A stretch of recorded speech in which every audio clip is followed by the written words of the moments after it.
अब सोचिए, बात दतिया की हो रही है, दतिया भी हारी बीजेपी, लेकिन अब सवाल ये दतिया पर मंथन हो रहा है कि मध्य प्रदेश में पूर्व गृह मंत्री की सीट फिर कैसे हार गए, किसने गड़बड़ किया है। तो अब सवाल उठ रहे हैं, क्या कोई भीतरघात था, क्या अंदरूनी लड़ाई थी जिसकी वजह से बीजेपी ये सीट हार गई।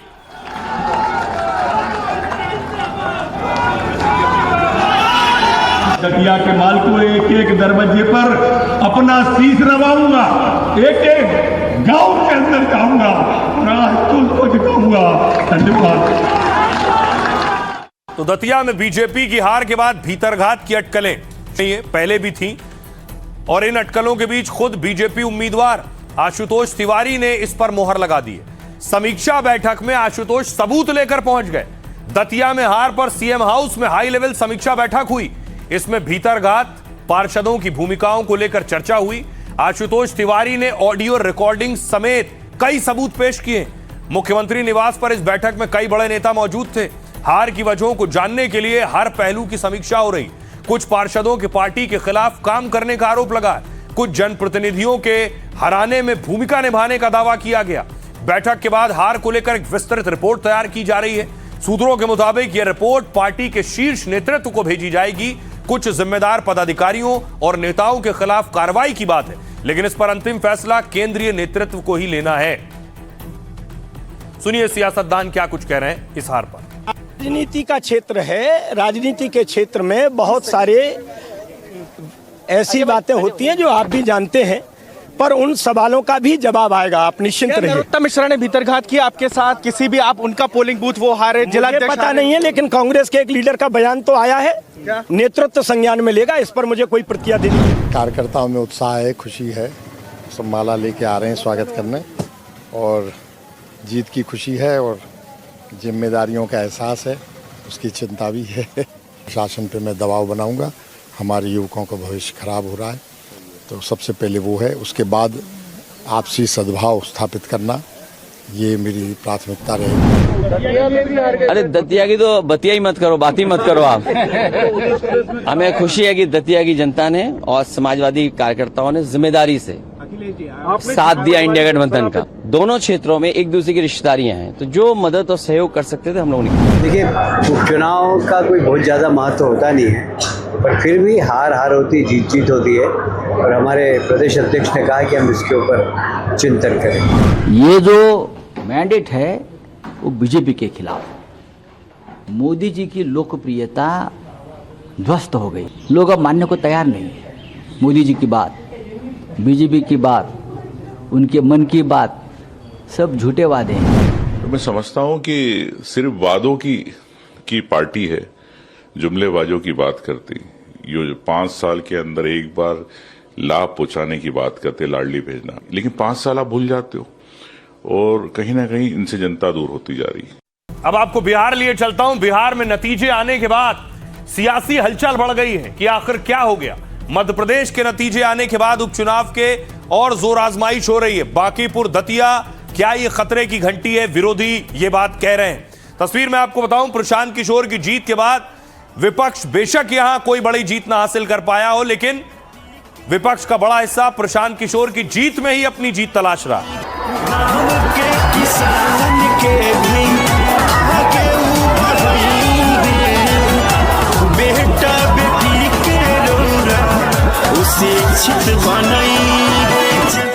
अब देखिए, इस तस्वीर के सामने आने के बाद आज दिल्ली में जो तस्वीर सामने आई वो अजब थी। नीतीश कुमार आज संसद पहुंचे। पीएम से मुलाकात। सर कुछ बोलेंगे बांकीपुर रिजल्ट? पीएम से मुलाकात भी हुई आपकी? सर कुछ बोलेंगे बांकीपुर रिजल्ट? पीएम से मुलाकात भी हुई आपकी?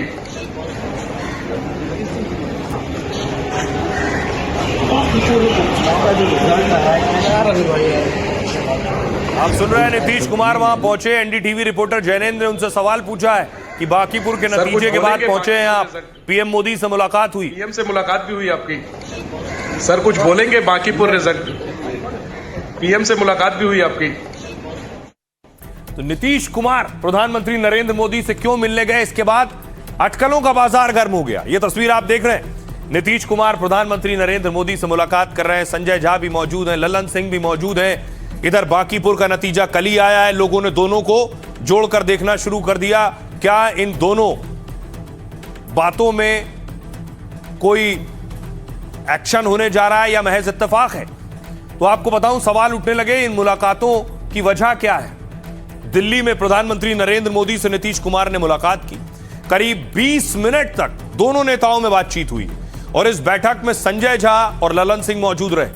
दोनों नीतीश कुमार के बेहद करीबी माने जाते हैं। बैठक में राज्य के विकास सहित कई मुद्दों पर बात हुई। सूत्रों के मुताबिक बांकीपुर में हार पर भी समीक्षा हुई। किस वजह से मजबूत सीट पर पार्टी हार गई। सूत्रों के मुताबिक एनडीए में बेहतर कोऑर्डिनेशन पर जोर दिया गया। एक और मुलाकात हुई आज ही। कुछ देर बाद पीएम मोदी शिवराज सिंह चौहान से मिले। पूर्व सीएम मध्य प्रदेश के शिवराज ने संसद भवन में दोनों नेताओं की बातचीत हुई। दतिया सीट पर हार के बाद दोनों नेताओं की पहली मुलाकात थी। सूत्रों के मुताबिक मुलाकात में दतिया में हार को लेकर चर्चा हुई। दरअसल नरोत्तम मिश्रा को इस बार पार्टी ने टिकट नहीं दिया। शिवराज सरकार में नरोत्तम मिश्रा गृह मंत्री थे और इस वजह से इस मुलाकात को अहम माना जा रहा है। सुनिए मुलाकातों के बाद सियासतदान क्या कह रहे हैं। राज्यसभा के सदस्य के रूप में नीतीश कुमार जी अनौपचारिक रूप से कर्टसी कॉल में प्रधानमंत्री जी से मिलने गए थे और प्रधानमंत्री जी के साथ अनौपचारिक थी, कोई औपचारिक मुलाकात नहीं थी। बिहार के विकास के लिए नीतीश कुमार जी सदैव चिंतित रहते हैं और प्रधानमंत्री जी ने भी ये कहा कि हम सबको मिल के बिहार के विकास को और आगे बढ़ाना है और बिहार को विकसित बिहार। देखिए, मुलाकात तो कोई बहुत बड़ी बात नहीं है। इस देश के प्रधानमंत्री हैं और नीतीश कुमार जी क्या मुद्दे लेके गए थे, क्या वो बिहार के मुद्दा पे उनसे मुलाकात हुई है या इस जो चुनाव अभी आया बांकीपुर का उसके रिजल्ट पे चर्चा हुई है, ये दो लोग ही बता पाएंगे आपको। हम तो उसमें क्या कहें। थक चुके हैं, ऊब चुके हैं बीजेपी से। समझ रहे हैं अब कि क्या हो रहा है, क्या नहीं हो रहा है देश में। और उसके और ये या मेरे ख्याल से ये शुरुआत है। क्या ये रिफ्लेक्शन है मैम उत्तर प्रदेश में इसका क्या असर होगा? उत्तर प्रदेश में इसका क्या आगे देखेंगे क्या। तो बिहार में जो बीजेपी की हार हुई, जेडीयू खेमे से ही आवाज आने लगी कि नीतीश कुमार अब मुख्यमंत्री नहीं है। क्या हार इस वजह से हुई है? ये आवाज किसने बुलंद की है? बाहुबली अनंत सिंह कह रहे हैं नीतीश कुमार अब सीएम नहीं रहे, इस वजह से हार हुई।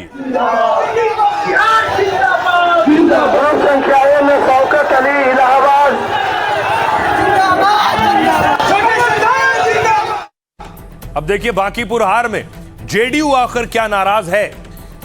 अनंत सिंह कह रहे हैं बांकीपुर सीट पर हार से एनडीए में बयानबाजी और तेज हो गई है। सूत्रों के मुताबिक जेडीयू इस हार पर नाराज है। बांकीपुर उपचुनाव नीतीश के चेहरे के बगैर लड़ा गया, अनंत सिंह कह रहे हैं। बिना नीतीश के चेहरे की वजह से यह नतीजा आया है। अनंत सिंह ने कहा नीतीश को हटाने की वजह से हार हुई है। अनंत सिंह ने कहा नीतीश के चेहरे पर गठबंधन की जीत हुई थी। जनता में मैसेज गया है कि नीतीश को सीएम पद से हटाया गया। बांकीपुर से चुनाव जीतने के बाद प्रशांत किशोर का बड़ा बयान आया। बांकीपुर में बीजेपी की हार का मतलब यह नहीं है कि वो कमजोर हो गई है।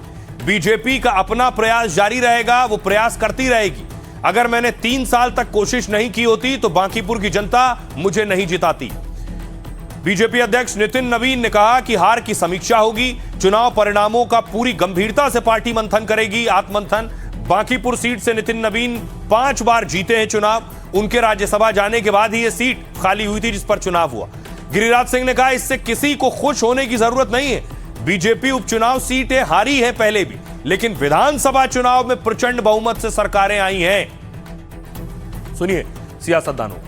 422 बूथ में 2/3 से ज्यादा बूथ पर भाजपा हारी है, जनसुराज आगे। तो ये दिखाता है कि हर बूथ पर, हर गली में, हर मोहल्ले में लोगों ने वोट दिया है।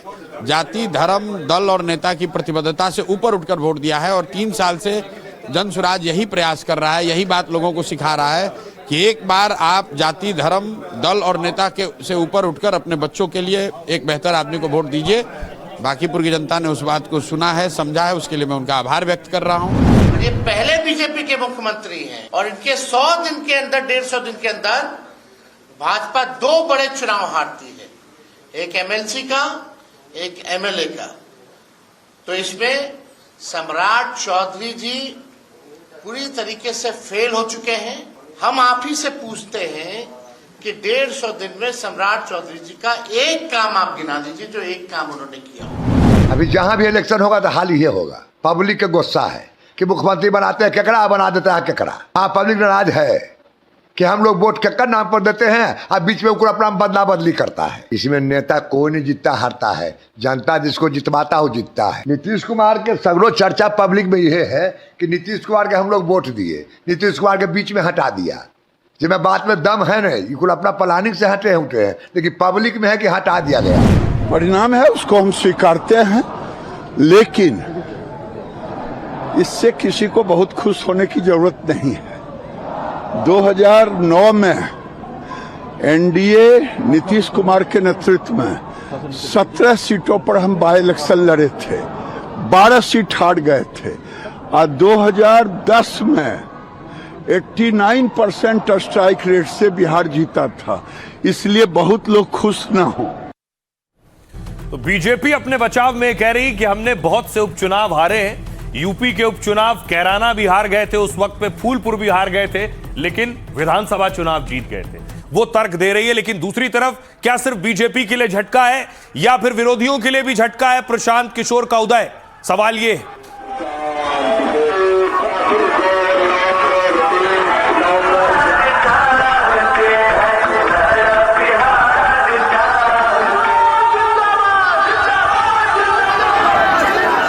अब देखिए, आपको बताऊं कि आखिर किसके लिए खतरे की घंटी है ये।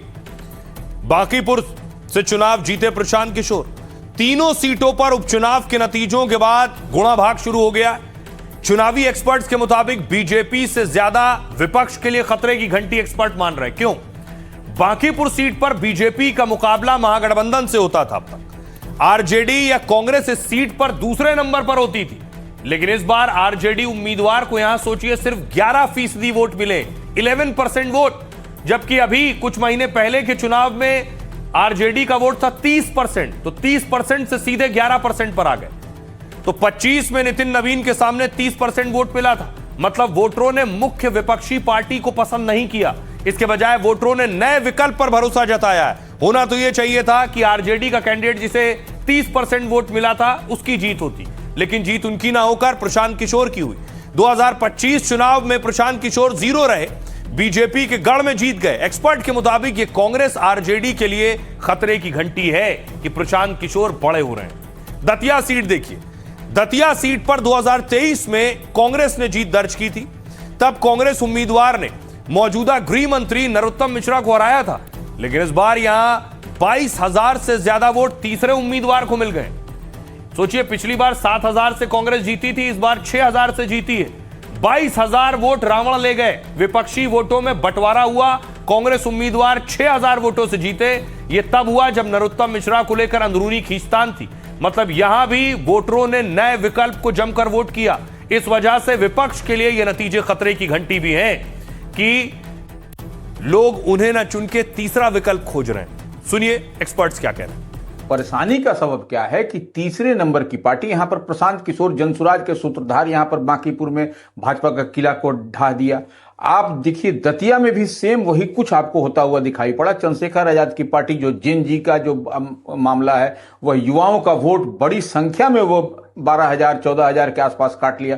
तो ये निश्चित रूप से ये परेशानी विपक्ष के लिए भी है और रूलिंग पार्टी सत्तारूढ़ दल के लिए भी यह चिंता का विषय है कि किस तरीके से बांकीपुर का किला ढहा और जो परंपरागत सीट रही दतिया का मध्य प्रदेश वाली, वह सीट भी उपचुनाव में वह हारती हुई भारतीय जनता पार्टी को दिखाई पड़ी। तो यह निश्चित रूप से Bharatiya Janata party double engine की सरकार कह लीजिए, बिहार में देख लीजिए या मध्य प्रदेश में देख लीजिए, यह चिंता का विषय है।